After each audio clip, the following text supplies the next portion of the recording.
اب ہم جو آج تلاوت ہوئی ہے 26ویں پارے کی، اس کی مختصر تشریح بلکہ خلاصہ بیان کریں گے، پھر انشاءاللہ ہماری بات ختم ہوگی۔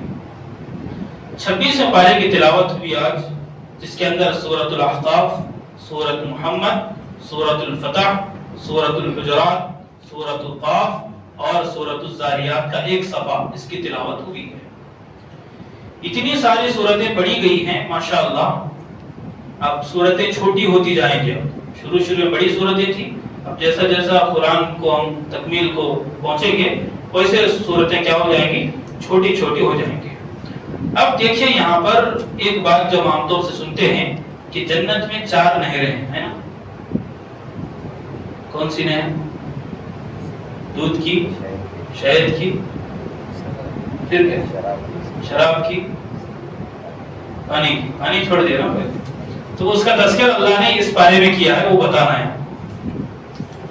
سورہ محمد کی آیت نمبر ہے 15، اس کے اندر اللہ تعالیٰ نے ارشاد فرمایا مثل الجنۃ التي وعد المتقون فيها انہار من ماء غیر آسن۔ پہلی چیز کون سی؟ پانی کی نہر ہے۔ کیسی ہے پانی کی نہر؟ وہ جو کبھی بدلے گا نہیں پانی۔ دنیا کا پانی کئی دن رکھو تو آپ بدبو آ جاتی ہے اس کے اندر، ایسا نہیں، وہ ایسا پانی ہے جس کے اندر بدبو نہیں آئے گی۔ وَأَنْهَارٌ مِّن لَبَنٍ لَمْ يَتَغَيَّرْ طَعْمُهُ، اور دودھ کی نہر ہوگی، ایسا دودھ جس کا مزہ بدلے گا نہیں، دودھ جو کا توں ویسے اس کی نہر رہے گی۔ وَأَنْهَارٌ مِّن خَمْرٍ لَذَّةٍ لِلشَّارِبِينَ، اور ایک شراب کی نہر ہوگی۔ آپ خوش ہو گئے، باٹلی مارنے آ گئے۔ شراب دنیا میں جو باٹلی کو ہاتھ نہیں لگیں گے ان کو ہے، وہ جنت کی شراب ہے ویسی خراب غلیظ قسم کی وہ نہیں ہے کہ اس کے اندر صاف اور شفاف رہے گی، صاف شفاف شراب ہے ان لوگوں کے لیے جو دنیا کی غلیظ شراب سے بچے ہوں گے۔ اگر مرتکب ہو گئے تو توبہ اللہ کریں گے، اس کو ختم کر گئے ہوں گے، ان کے لیے۔ آخری چیز وَأَنْهَارٌ مِّنْ عَسَلٍ مُصَفًّى، اور ایک شہد کی نہر ہوگی، پانی کی، دودھ کی، شراب کی اور شہد کی، یہ 4 نہریں جنت میں ملے گی انشاءاللہ۔ سب جائیں گے نا بھائی جنت میں؟ انشاءاللہ سب جائیں گے۔ اللہ قبول فرمائے، آج کی رات کی برکت میں اللہ ہماری دعا کو قبول فرمائے کہ سب کو جنت میں جانے کی توفیق عطا فرمائے۔ اور اس کے بعد سورۃ الحجرات، سورۃ الحجرات کی 18 آیات ہیں۔ یہ سورۃ الحجرات جو ہے اصلاح معاشرہ کے تعلق سے بہت اہم سورت ہے۔ اس کے اندر اللہ تعالیٰ نے بہت سے آداب، بہت سے اخلاق اور بہت سی سماج کی بیماریاں بیان فرمائی ہیں۔ تو یہ سورت جو ہے اصلاح معاشرہ میں ایک بنیادی حیثیت رکھتی ہے۔ اگر اس سورت کو صحیح سے پڑھا جائے اور اس کی صحیح سی تشریح اور تفسیر کی جائے اور پڑھی جائے، سنی جائے، تو معاشرے میں بہت زیادہ تبدیلی آ سکتی ہے۔ بہت سی باتیں اس سورت کے اندر اللہ نے بیان فرمائی ہے۔ کچھ اہم بات، سب باتیں اہم ہیں، ان اہموں میں سے کچھ اہم باتوں کی طرف ہم انشاءاللہ اشارہ کریں گے۔ سب سے پہلی بات، اللہ تعالیٰ نے یہ بات ارشاد فرمائی، ایمان والوں کا یہ شیوا اور ان کی عادت ہونی چاہیے، جب بھی کوئی بات ان تک پہنچے تو پہلے اس کی تحقیق کرنی چاہیے، ریسرچ ہونا چاہیے۔ جو میسج ہمارے پاس آ رہا پہلے اس پر تحقیق ہونی چاہیے، پھر اس کو آگے بڑھائیں، اس کے بعد آگے فیصلہ کریں۔ کوئی خبر ہم تک پہنچی، ہم نے اس کی تحقیق نہیں کی، خواہ اس پر ہم نے کچھ ایکشن لیا، پھر بعد میں پتا چلا کہ خبر جھوٹی تھی، تو پھر کیا افسوس کرنا پڑے گا، بندے کو شرمندگی ہوگی۔ تو اللہ تعالیٰ نے یہی بات یہاں پر سیم بیان فرمائی، یا ایھا الذین آمنوا ان جاءکم فاسق بنبأ، اے ایمان والو جب تمہارے پاس کوئی فاسق خبر لاتا ہے، فتبینوا، پہلے اس کو جانچو، اس کی تحقیق کرو، ان تصیبوا قوما بجہالۃ، کہیں ایسا نہ ہو کہ تم جہالت میں، فتصبحوا علی ما فعلتم نادمین، کوئی ایسا ایکشن لے بیٹھو جس کی وجہ سے بعد میں تمہیں افسوس کرنا پڑے۔ ایسا کام نہیں کرو، ایسا کام نہیں کرو۔ تو سب سے پہلی بات سورہ حجرات کی ہے وہ یہ ہے کہ بھئی بغیر تحقیق کے خبر آگے نہیں بڑھانا ہے۔ آج کل واٹس ایپ یونیورسٹی کا دور ہے، ہر آدمی کیا ہے بھائی کچھ بھی آیا فوراً آگے پہنچانے کی کوشش کرتا ہے. پہنچانا چاہیے، اچھے پیغامات آگے بھیجنا چاہیے، لیکن پہلے اس پر غور و فکر کرنا چاہیے، پہلے معلوم کرنا چاہیے کہ بھئی جو نیوز آئی ہے صحیح ہے یا نہیں صحیح ہے. اب ایک میسج چلتا ہے ہر سال کہ بھئی ایک فلم بھارت میں ریلیز ہونے والی ہے، اس سے کیا ہے مسلمان خود بھی بچیں، دوسروں کو بچانے کی کوشش کریں. وہ ایک ہے، وہ ہر سال بار بار کیا ہوتے رہتا ہے، وہ ریسینڈ ہوتے رہتا ہے، وہ سب ایسا سیٹ کرتے رہتے ہیں. کب ریلیز ہوئے گی کیا نہیں کی، وہ خامخواہ کی چیزیں اس کے اندر چل رہی ہے اور واسطہ اس میں دے رہے. اگر نبی سے عشق ہے تو آگے شیئر کرو. یہ اس کے اندر ایموشنلی بلیک میل بولتے ہیں. پہلی بات تو اس کی تحقیق ہے نہیں کہ وہ ہے بھی کیا نہیں ہے. دوسری بات کیا ہے، ایموشنلی بلیک میل. اگر نبی سے محبت ہوگی تو ہماری ویڈیو کو لائک کریں گے، نہیں تو نہیں کریں گے. یہ کاروبار کا طریقہ ہوگا نا. یہ تو زبردستی گن پوائنٹ پہ آپ محبت کرا رہے ہیں خامخواہ. یہ ایسا نہیں بھائی آپ کی ویڈیو لائک کرنے سے نبی کی محبت سے کیا تعلق.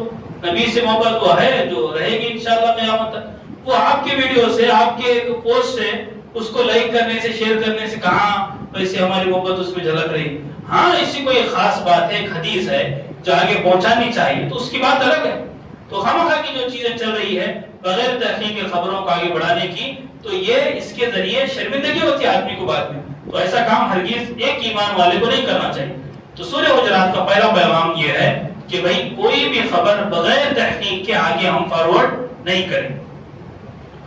دوسری بات، کچھ چیزیں معاشرے کی، کچھ بیماریاں اللہ نے بیان فرمائی ہیں. یا ایھا الذین آمنوا لا یسخر قوم من قوم عسى ان یکونوا خیرا منهم. اے ایمان والو، تم میں سے کوئی آدمی کسی دوسرے آدمی کی تحقیر نہ کرے، خامخواہ کا مذاق نہ اڑائے. مذاق کی دو قسمیں ہوتی ہیں. مذاق کی دو قسمیں، ایک ہوتی ہے بھئی ایسا انٹرٹینمنٹ کے لیے کرنا، ایک ہوتا ہے اس کو ذلیل کرنے کے لیے مذاق کرنا. دونوں میں فرق ہے. انٹرٹینمنٹ کے لیے ہے چل رہا ہے بہت اچھی بات ہے، کوئی بات نہیں، ایسا ہنسی مذاق ہونا چاہیے. صرف ہنسی مذاق نہیں، کبھی کبھی ہونا چاہیے. لیکن اگر کسی کو ٹارگیٹ کر کے، کسی کو ٹارگیٹ کر کے اگر اس کا مذاق اڑا رہے تاکہ اس کی عزت لوگوں میں کم ہو، تو پھر یہ حرام ہے. تو یہی بات اللہ نے یہاں پر بیان فرمائی. نہ مرد کسی کی برائی بیان کرے، نہ عورت کسی کا مذاق اس طرح اڑائے کہ اس کی وہاں پر ذلت ہو سکے. یہ دوسری بات ہوئی. پہلی چیز کیا ہے، کوئی بھی خبر بغیر تحقیق کے آگے نہیں بھیجنا ہے. دوسری چیز کیا ہے کہ خامخواہ کا ایسا مذاق جس کی وجہ سے سامنے والے کی ذلت ہو رہی ہے، وہ ذلیل ہو رہا، تو ایسے مذاق سے بچنا چاہیے. تیسری چیز، ولا تلمزوا انفسکم ولا تنابزوا بالالقاب. الزام نہیں لگانا کسی پر خامخواہ کا.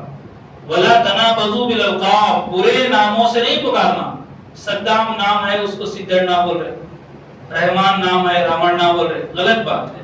ناموں کو بگاڑنا نہیں چاہیے، اس سے منع کیا گیا ہے. اور خامخواہ کا الزام کسی پر لگانا نہیں چاہیے. بئس الاسم الفسوق بعد الایمان، ایمان لانے کے بعد برا نام پکارنا بہت بری چیز ہے، بہت بڑا گناہ ہے. تو یہ نہیں ہونا چاہیے. اس کے بعد پھر آگے اللہ تعالیٰ نے اور ایک بیماری معاشرے کی بیان فرمائی. یا ایھا الذین آمنوا اجتنبوا کثیرا من الظن. اے ایمان والو، بدگمانی سے بچو، بدگمانی سے بچو. ان بعض الظن اسم، کیونکہ بعض جو ہے گمان کرنا جو ہے بدگمانی، وہ بالکل بہت بڑا گناہ ہوتی ہے. تو اس سے بچنا چاہیے. ایک چیز یہ ہے کہ بھئی خامخواہ آدمی کسی سے بدگمان نہیں ہونا. اگر کوئی آپ سے کسی سے کوئی مسئلہ ہے تو اس سے پوچھنا، بھئی کیا مسئلہ، ٹھیک ہے. وہ آج کل کیا چل رہا بولے تو کون کی کیا کی بات بولتا، ایسا خامخواہ اس سے دشمنی بول لیتا تمہیں. اس کی کچھ بات ہوئی نہیں، کوئی بیچ والا آگے کچھ بول دیا تو وہ کیا چل رہا بھائی، اب انہیں اس کے تعلق سے غصہ، نہیں اس کے تعلق سے غصہ. اصل مسئلہ کیا ہے دونوں کو نہیں معلوم. تو اس لیے یہ بدگمانی نہیں ہونی چاہیے. بدگمانی جہاں پر ہوتی ہے تو برائی وہاں سے شروع ہوتی ہے. تو یہ اختلافات کا اور جھگڑوں کا ایک سلسلہ یہاں سے شروع ہوتا ہے اور یہاں سے حسد پنپتا ہے. حسد کی بیماری یہاں سے شروع ہوتی ہے. تو یہ خامخواہ کا جو بدگمانی ہے، اس میں آدمی کو پڑھنا نہیں چاہیے.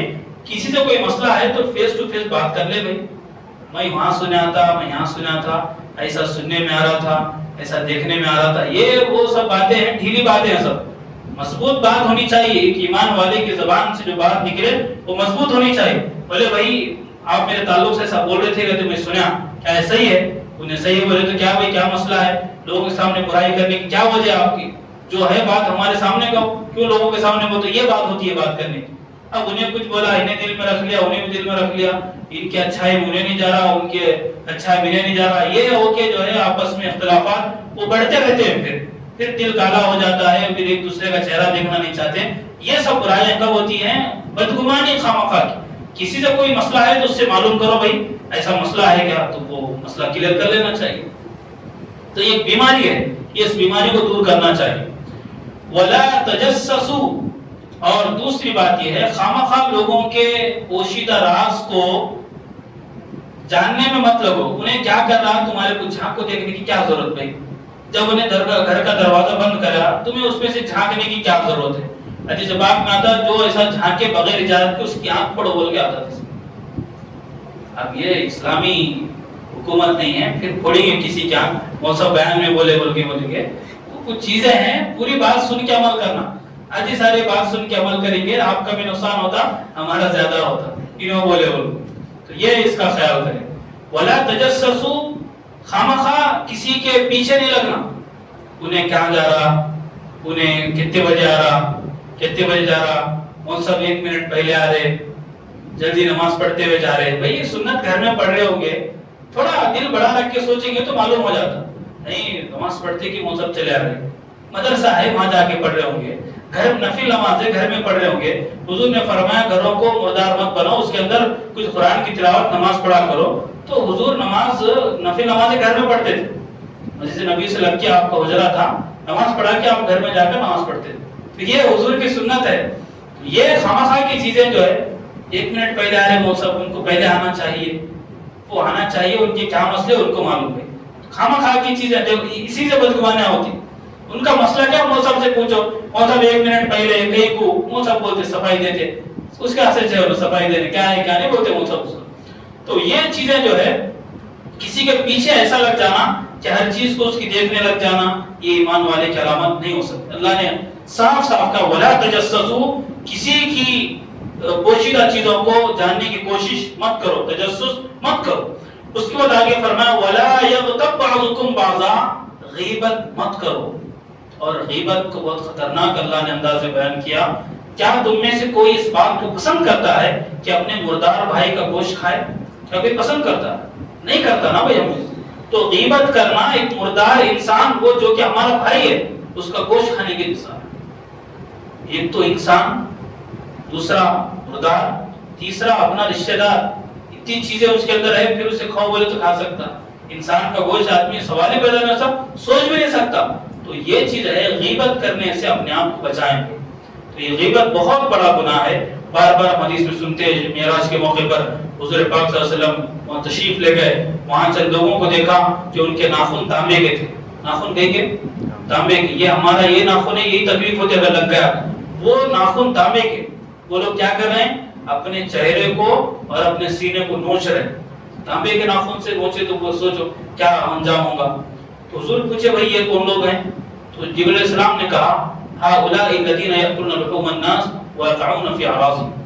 اے رسول صلی اللہ علیہ وسلم، یہ وہ لوگ ہیں جو دنیا کے اندر لوگوں کے پیچھے پڑ جاتے تھے اور ان کی غیبت کرتے تھے، ان کی عزت کے پیچھے پڑ جاتے تھے. آج ان کا انجام یہ ہے، یہ خود اپنے ناخنوں سے اپنے چہروں کو بھی نوچ رہے ہیں، اپنے سینے کو بھی نوچ رہے ہیں. اللہ حفاظت فرمائے.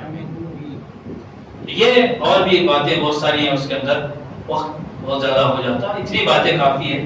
پہلی بات، کوئی بھی خبر بغیر تحقیق کے آگے نہیں پہنچانا. دوسری چیز یہ ہے، ایسا مذاق نہیں ہونا چاہیے جس کی وجہ سے سامنے والے کی ذلت ہو. تیسری بات، الزام تراشی، جب تک تحقیق نہ ہو کسی پر الزام نہیں لگایا جا سکتا، اور برے القاب سے بھی نہیں پکارنا چاہیے. چوتھی بات یہ ہے کہ بھائی بدگمانی سے اپنے آپ کو بچانا ہے. اور پانچویں بات یہ ہے، کسی کے پیچھے لگ جانا نہیں ہے، اس کی کیا بولتے ہیں اس کو، سی آئی ڈی بن کے اس کے پیچھے نہیں پھرنا. وہ ڈپارٹمنٹ ہے، ان کا کام الگ ہے. ہم خامخواہ بن کے ان کے پیچھے نہیں پھرنا. جاسوسی، جاسوسی نہیں کرنا کسی کی خامخواہ. ولا یغتب بعضکم بعضا. آخری بات یہ ہے کہ بھئی غیبت نہیں کرنا. غیبت بہت بڑا گناہ ہے. ایسا گناہ ہے اللہ نے کراہت اس میں بتائی کہ بھئی کیا تم میں سے اپنے مردار بھائی کا گوشت کھانا پسند کرے گا؟ کوئی نہیں کرے گا. جب پسند نہیں ہے تمہیں اپنے بھائی کا اپنے مردار بھائی کا گوشت کھانا تو پھر غیبت کیوں کرتے ہو؟ تو پھر غیبت سے بھی اپنے آپ کو بچانے کی کوشش کریں. اللہ سے دعا ہے جو باتیں کہی ہے اللہ سب سے پہلے کہنے والے کو پھر سننے والوں کو عمل کی توفیق عطا فرمائیں. وآخر دعوانا الحمدللہ رب العالمین.